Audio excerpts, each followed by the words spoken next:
You know, we've all been there, right? You see a kid like totally melting down in the cereal aisle, or maybe just like constantly clicking their pen during class, and you're thinking, what is going on here? It's like they're trying to talk to us, Yeah. but in some kind of secret code that we haven't quite figured out yet. Yeah, exactly. And today we're cracking that code. We're doing a deep dive into the why behind those sometimes like truly baffling behaviors. Right. We've got a ton of research here all about the 4 functions of behavior. Yeah. Attention, escape, tangible, and sensory. It's kind of like a decoder ring for understanding what kids are really trying to tell us. Exactly. You know, the idea is that every behavior you see, especially in kids, it's serving some purpose. It's their way of trying to get a need met. Okay, that makes sense. So let's start with maybe the most obvious one, the attention seeker. That kid who's always got their hand up even if they don't know the answer. Oh, yeah. Or the one who's always cracking jokes at the worst possible time. Right. We've all known a kid like that. It's easy to just label them as like troublemakers or whatever. Yeah. But what's often going on is that they haven't learned how to get attention in a way that's actually positive for them and everyone else. So they go for whatever works, even if it means getting in trouble. Exactly. It's like, hey, at least they noticed me, right? Right. It makes you wonder, though, is there a little bit of that attention seeker in all of us? Oh, absolutely. Have you ever, like, done something you probably shouldn't have just to, like, feel seen or heard? Yeah, totally. I think that desire to connect, it's like this basic human thing, you know? Totally. And it's just that for some kids, it comes out in ways that are maybe a little less socially acceptable, like calling out in class or clowning around, or even those full-blown tantrums. Yeah. So how do we help those kids? Yeah. Because ignoring them doesn't always work, or at least not from what I've seen. Ignoring is a tricky one. Right. It definitely has its place, but it's not like a magic solution for everything. So what does work? Well, one of those powerful things we can do is shift our focus away from punishing the negative behavior and really lean into positive reinforcement. So we notice and praise them when they are behaving in a way that we want to see more of. Exactly. And we're not talking about just like a quick, good job here. Yeah. We're talking about being specific, like really genuine in our praise. So, for example, instead of just saying, good job raising your hand, you might say something like, wow, Sarah, I love how patiently you waited to share your idea. Mm-hmm. That shows real respect for your classmates. So they really feel seen and heard for doing the right thing. Exactly. And makes them want to do it again. Now, what about those times when ignoring is the right approach? Like, when is that actually effective? Well, planned ignoring works best when the behavior is like super clearly attention-seeking, and it's not dangerous or disruptive to other people. So a kid who's making silly faces to get a laugh might be a good candidate. Yeah. But a child who's hitting or biting, that's a whole different story. Right, exactly. Safety always comes first. Of course. But even with those behaviors that we can safely ignore, it's important to pair that with actively filling their attention bucket in positive ways. So giving them that one-on-one time, doing special activities with them, just those little moments of connection throughout the day. Right. It's all about showing them that they matter, that they don't have to act out to get our attention. And teaching them how to communicate their needs in a more appropriate way. Giving them the tools to say, hey, I need some attention, without resorting to, those less desirable behaviors. Right. So now we've got the attention seekers. But what about the kids who seem to be doing the opposite, like trying to fade into the background? Yeah, those are the escape artists, Mm. the ones who are all about avoidance. Right. So like the kid who panics every time they have to read aloud in class, or the one who suddenly develops a mysterious stomach ache whenever it's time to clean their room. Oh, yeah, I remember those days, the sheer terror of being called on in class when you haven't done the reading. Oh, totally. We all have things we'd rather avoid, right? Exactly. Yeah. But for some kids, that urge to escape certain situations, it's so much stronger. It's not about being lazy or defiant. It's about avoiding something that feels truly unpleasant or overwhelming to them. So what are some of the things that might trigger that urge to escape? Well, it can be so many things. For some kids, it's a specific task that triggers anxiety. Like maybe they struggle with math or have a fear of public speaking. Yeah. For others, it's sensory overload. A noisy classroom or a crowded playground can be like totally overwhelming for a kid who's sensitive to sensory input. And sometimes it's social situations that are the trigger. Right? Oh, absolutely. So, like maybe they're shy, have trouble making friends, or they're just worried about being judged or rejected. And because they haven't yet developed the skills to cope with those challenging situations, their go-to response is just to avoid them altogether. So we might see behaviors like leaving the classroom, pretending to be sick, refusing to follow instructions, or even having a full-blown meltdown. Right. It's all about getting away from that source of discomfort. And as frustrating as those behaviors can be, it's important to approach them with empathy. Definitely. These kids aren't trying to be difficult. They're just trying to cope the best way they know how. Right. So how do we help them develop healthier coping mechanisms? Well, the first step is to really understand what it is they're trying to avoid. Right. Is it a specific task? Sensory overload? A social situation? Once we know the trigger, we can start looking for ways to either modify the environment or provide support. So for example, if a child is overwhelmed by noise, we might give them noise-canceling headphones or create a quiet corner in the classroom where they can take a break. Exactly. Hmm. We're basically trying to make the situation less daunting, less likely to trigger that urge to escape. I like that. And just like with attention-seeking behavior, teaching kids how to communicate their needs appropriately can be a game changer. So instead of running out of the room when they feel overwhelmed, they learn to say, I need a break, or can you please help me with this? Right. It's all about giving them the words to express what they're feeling. Which is so empowering, right? It really is. And of course, we can't forget about positive reinforcement.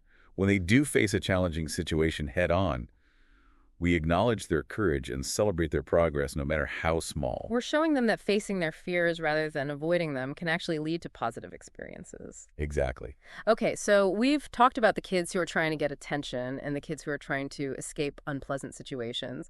But what about the kids who are motivated by getting something they want, like the gimme kids? Ah, yes, the gimme kids. Yeah. I think we've all encountered those little negotiators. Especially in the toy aisle or the candy section of the grocery store. Oh, yeah, that's their prime territory.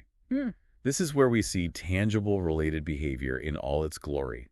It's all about getting access to something concrete, a toy, a treat, a privilege. Yeah, it's pretty straightforward. If a behavior gets you what you want, you're going to do it again. It's basic learning at its core. And while it's totally developmentally appropriate for young children to be motivated by tangible rewards, we want to help them move beyond that as they mature. So how do we do that? How do we help them develop a more nuanced understanding of motivation? Well, one of the keys is teaching delayed gratification. Ah, yes, the art of wailing. Exactly. Yeah. And it's not just about preventing tantrums in the moment. It's about equipping them with a life skill that will serve them well in so many areas. Because let's be real, we all struggle with delayed gratification sometimes. It's not easy to resist that instant dopamine hit. Oh, I know, it's tough. But learning to wait, to work towards a goal, to understand that not everything comes immediately that's essential for success in life. So instead of instantly giving in to those demands, we use strategies like visual timers, reward charts, or even just simple verbal explanations like, we can have ice cream after dinner, but not right now. Right. And we pair that with empowering them to communicate their wants in a respectful way. So instead of screaming, I want it now, Yeah. they learn to say, Mommy, may I please have a cookie after dinner? And when they do use those appropriate communication skills, we acknowledge and reinforce that positive behavior. Exactly. It's like, thank you for asking so nicely. You may have one cookie after dinner. That simple acknowledgement can go a long way. But we also have to be willing to set clear limits and stick to them. Absolutely. If tantrums consistently result in getting what they want, we're sending the wrong message. Right. We're inadvertently teaching them that tantrums are an effective way to get their needs met. It's about being consistent and following through on what we say. So they learn that there are healthy, respectful ways to get their needs met and that tantrums won't get them what they want. Exactly. Okay, so we've covered attention escape and tangible. Now for the last function, we're going to unpack today's sensory stimulated behavior, or as it's often called, stimming. This one's really fascinating because it challenges us to look beyond what we might consider typical behavior and recognize that everyone experiences the world in their own unique way. Right. This one might seem a little out there to those who haven't encountered it before. We're talking about behaviors that provide sensory input, right? Things like rocking, hand flapping, repetitive sound spinning, or even mouthing objects. Exactly. And while these behaviors might seem unusual or even disruptive to some, they're not about being weird or intentionally causing trouble. They're about meeting a very real sensory need. And in a way, we all engage in some form of stimming, even if it's subtle, like tapping our feet when we're nervous or twirling our hair when we're bored. Totally. Those little self-soothing behaviors, they help us regulate our sensory input and manage our emotional state. But for some kids, those sensory needs are so much more intense, and the behaviors they use to meet those needs are more pronounced. So how do we know when it's something to be concerned about? Like, how do we distinguish between what's considered typical stimming and behavior that might warrant further investigation? It's all about context and impact.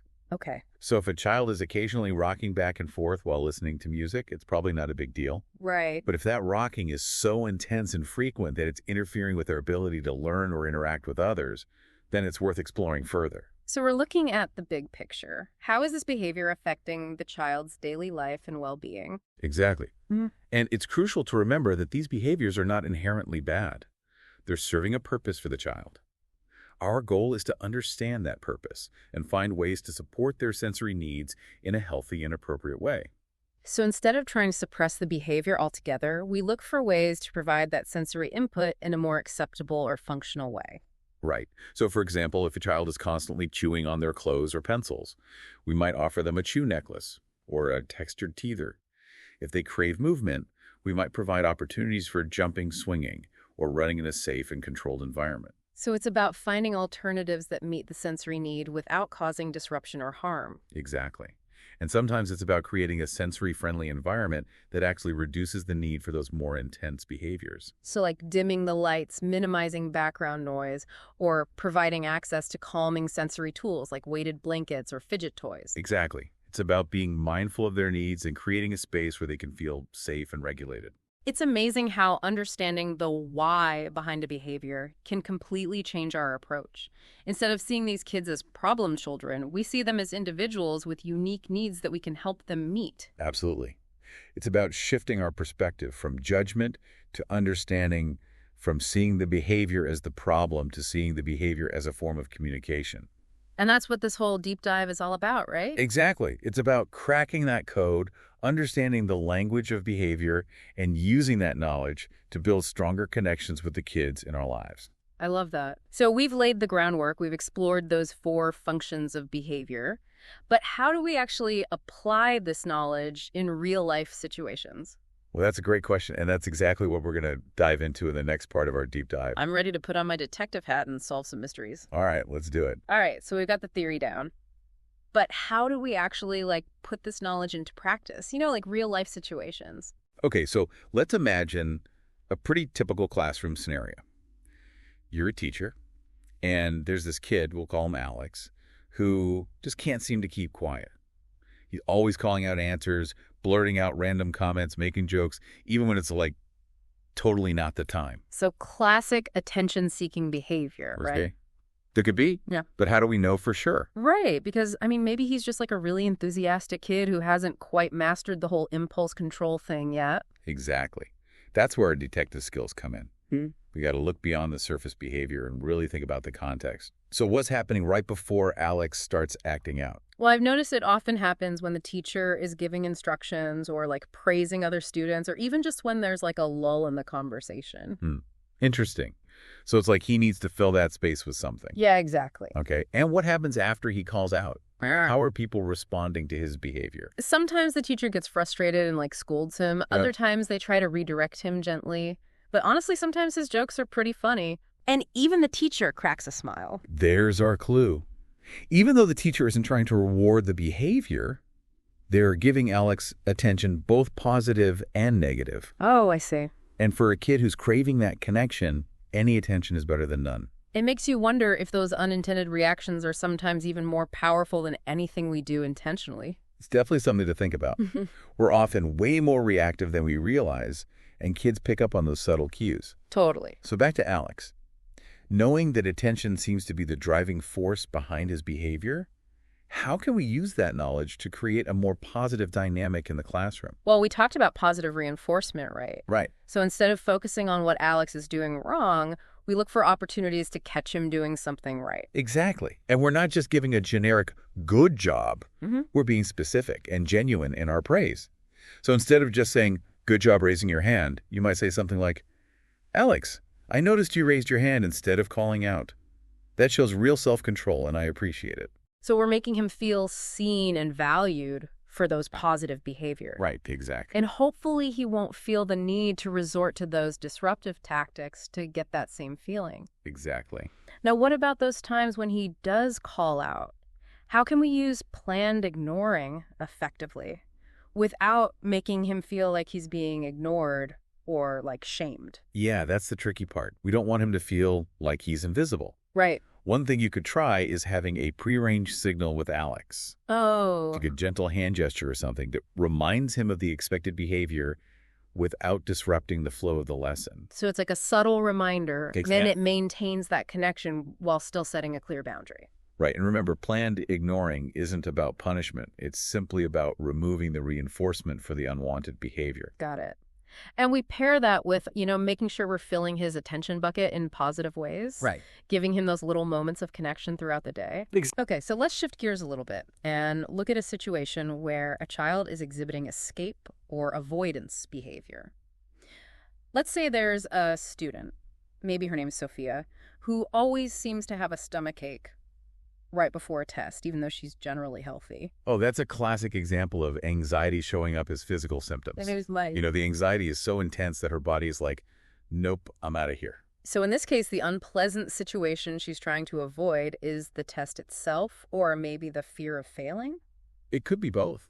Maybe she's struggling with the material, or she's worried about disappointing her parents, or maybe she's just had bad experiences with tests in the past. So instead of saying, I'm anxious about this test, her body is saying, I feel sick. Exactly. It's like this subconscious stress response. So how do we respond to that in a way that, acknowledges her experience, but doesn't accidentally reinforce the avoidance behavior? I think the first step is to validate her feelings. We don't dismiss her stomachache or accuse her of faking it. Right. We say something like, I know tests can be stressful and it's okay to feel nervous. Exactly. We're acknowledging her experience without judgment. We might even share our own experiences with test anxiety, Oh, that's a good idea. just to normalize those feelings. Yeah, like, hey, I get it. This stuff is hard. Exactly. And once we've validated her feelings, we can start exploring ways to make the situation feel less overwhelming. Okay. So could we break the test down into smaller chunks, Hmm. offer extra time for completion, allow her to take the test in a quieter environment? So we're basically modifying the environment or the task to reduce that trigger for anxiety. Right. And we might also teach her some relaxation techniques or coping strategies to manage that anxiety in the moment. Okay. Things like deep breathing exercises, mindfulness practices, or even something as simple as squeezing a stress ball can be really helpful. And it's important to remember that this isn't a quick fix. Learning to manage anxiety takes time and practice. Oh, absolutely. And we celebrate her efforts and progress along the way, no matter how small. Right. The goal is to help her develop the skills and the confidence to face those challenges head on rather than resorting to avoidance. Okay. I think we need to tackle the grocery store meltdown scenario. Oh, yeah, the classic grocery store meltdown. Because I think anyone who's ever been to a grocery store with a young child has witnessed this firsthand. Get the rite of passage right now. Totally. But let's try to see it from the child's perspective. What's going on in their little brain that leads to this epic meltdown? Well, I think it's partly about the candy itself. It looks delicious and they really want it, Right. but it's also about the power dynamic. They've learned that sometimes if they make enough noise, they get what they want. Oh, yeah. They're testing those boundaries. Exactly. It's not even necessarily intentional manipulation. It's just how their brains are working at that age. Yeah. They're figuring out cause and effect. So it becomes this battle of wills, right? Totally. The child is pushing the limits to see how far they can go, Hmm. and the parent is just trying to survive the shopping trip. And maintain some semblance of sanity. Exactly. Yeah. So how do we navigate this situation in a way that honors both the child's needs and our own? Well, I think rule number one is to stay calm. Easier said than done, I know. Oh, totally. But if we get sucked into that emotional vortex, it just makes everything worse. Right. Deep breaths. We're the adults here. We got to model the behavior we want to see. And be consistent. If we give in to the tantrum, sometimes it just reinforces the idea that tantrums work. Exactly. It's about setting clear boundaries and sticking to them even when it's tough. So we might say something like, I understand you want a candy bar, but we're not buying candy today. We're here for groceries. And then brace ourselves for the inevitable meltdown. Well, hopefully not. We can try to redirect their attention. Hey, look at that colorful magazine. What do you think that picture's about? Distraction, the parent's secret weapon? Totally. Especially if you can catch them before the tantrum reaches DEFCON 1. Right, and even if they do melt down, we can acknowledge their feelings without giving in. Exactly. So you might say, I know you're disappointed, and that's okay. It's hard to wait for things you want. but screaming won't change the situation. So we're validating their emotions while still holding firm to the boundary. Right. And most importantly, we want to teach them alternative ways to communicate their wants. So instead of screaming, "I want it," we encourage them to use their words. "Mommy, can I please have a candy bar?" And if it is a day when we're open to a treat, we reinforce that positive behavior. Exactly. Like, Yeah. "Thank you for asking so nicely. You may choose one candy bar." So they learn that respect and communication are more effective than a full-blown meltdown. Exactly. And, sometimes it helps to set expectations before you even enter the store. Oh, the preemptive strike. Exactly. Hmm. So you might say, "We're going to the grocery store to buy food for the week. We're not buying candy today." So at least they know what to expect. Right. It might not prevent a meltdown altogether, but it can definitely help. Okay, let's wrap up this scenario section with an example of sensory-stimulated behavior. So let's say we have a child who loves to rock back and forth, especially when they're feeling anxious or overwhelmed. Okay. It seems harmless enough, but it's starting to become a bit disruptive at school. This is where understanding the function of the behavior is so important. We're not trying to stop the rocking altogether. We're trying to find ways to support their sensory needs in a way that's more appropriate for the setting. So instead of saying stop rocking, we might say something like, "Hey, I noticed you're rocking a lot. Is there something you need to help you feel calmer? Maybe we can find a quiet spot where you can rock for a few minutes, or maybe you'd like to try this weighted lap pad." That's a great example of meeting the need without judgment or shame. And sometimes it's about providing sensory alternatives that can help them regulate their input in a more discreet way. So things like fidget toys, stress balls, or even just a small piece of fabric that they can rub between their fingers. Exactly. It's about finding what works for that individual child. And it's not just about reacting in the moment, it's about being proactive. Okay. So if we know a child has sensory sensitivities, we can create a more sensory-friendly environment. Right. So at school, that might mean dimming the lights, minimizing background noise, or providing a designated quiet space where kids can go to decompress. Exactly. And at home, we might create a sensory corner with soft blankets, pillows, dim lighting, and calming sensory tools. It's about being mindful of their needs and creating a space where they can feel safe and regulated. It's amazing how just a little bit of understanding can go a long way in helping these kids, navigate those challenging moments. It really is. And it helps us navigate them too. Totally. I feel like we've covered a lot of ground today, Yeah. but I'm curious to hear more about, the deeper implications of these 4 functions. Well, it's not just about managing those challenging behaviors. It's about building stronger connections with the kids in our lives and fostering healthier relationships. That's a perfect segue into the next part of our deep dive. It is. When we come back, we'll explore how understanding these 4 functions can transform the way we approach parenting, teaching, and interacting with children in all aspects of life. So we've been talking about these 4 functions of behavior, attention, escape, tangible, and sensory, and it's like mind-blowing how understanding those underlying needs can totally change the way we interact with kids. It's not about just slapping a Band-Aid on the challenging behaviors. Yeah. It's about building those deeper connections and really fostering healthier relationships. It's like we're finally starting to understand the language they're speaking, even when it comes out as like yelling, crying, or hiding under the table. Exactly. Yeah. It's like they're trying to tell us something important, but they don't always have the words or the skills to express it in a way that we understand. Yeah, it's like having a miscommunication with someone who speaks a completely different language. It can be frustrating for both sides, but once we figure out how to translate, we can start to really get each other. And that's where the real magic happens. Because when we understand the why behind the behavior, we can respond with empathy and compassion instead of, frustration or anger. It's like it takes the sting out of those challenging moments, like that grocery store meltdown scenario we talked about earlier. If we can shift our perspective from, oh, my kid is trying to embarrass me, to, okay, my kid is having a hard time regulating their emotions right now, it just changes everything. It really does. It's Yeah. not about excusing the behavior. It's about understanding it. Right. And when we understand it, we can respond more effectively. So how does this knowledge actually translate into real-world parenting or teaching strategies? Because it's one thing to get the theory, but it's another thing to actually put it into practice when you're in the thick of it. One of the biggest takeaways for me is just the importance of being more patient and understanding, remembering that these behaviors aren't personal attacks. Right. They're just a child's way of coping with their world. It's like that saying, hurt people, but in this case, it's more like dysregulated people, dysregulate people. I like that. It really highlights that ripple effect of emotions. Right. And when we can approach those challenging moments with calmness and empathy, Mhm. we're not only helping the child regulate, but we're also regulating ourselves. Yeah, we're breaking that cycle of reactivity. Exactly. So instead of matching the child's intensity, we take a deep breath and respond in a way that de-escalates the situation. And it's not just about reacting in the moment. It's about being proactive. We talked about creating sensory-friendly environments and anticipating needs. What are some other ways we can be more proactive in our approach? Well, if we know a child is prone to tantrums when they're hungry, we make sure they have regular snacks and meals. If transitions are difficult, we provide clear warnings and visual schedules. Right. It's about being mindful of their individual needs and setting them up for success. Right? And when those challenging behaviors do pop up, we can use our knowledge of the four functions to kind of troubleshoot the situation. So instead of just thinking, ugh, this kid's driving me crazy, Yeah. we ask ourselves, okay, what is this behavior telling me? What need is this child trying to communicate? Exactly. And then we can tailor our response accordingly.